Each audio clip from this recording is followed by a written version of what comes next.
ভূস্বর্গে সন্ত্রাসবাদীদের হামলা, 40 জন সিআরপিএফ জওয়ান নিহত হয়েছেন।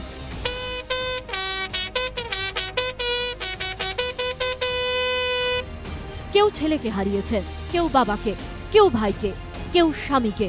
স্বজনহারা পরিবারের পাশে আজ গোটা দেশ, সব দল। রাজনৈতিক মতবিরোধ দূরে সরিয়ে 100 রাজনৈতিক দলগুলিরও। We are with the nation.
रहेंगे, लेकिन आज के इस वक्त में हम देश की एकता के लिए, देश की अखंडता के लिए, देश की सुरक्षा के लिए, जनता की सुरक्षा के लिए, सिक्योरिटी फोर्सेस की सुरक्षा के लिए हम सरकार के साथ खड़े रहेंगे आतंकवाद को खत्म करने के लिए।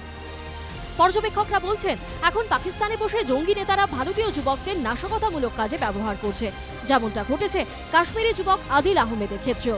তাই কাশ্মীর নিয়ে সরকারকে দীর্ঘমেয়াদী পরিকল্পনা নেওয়ার পরামর্শ দেন বিরোধী নেতারা।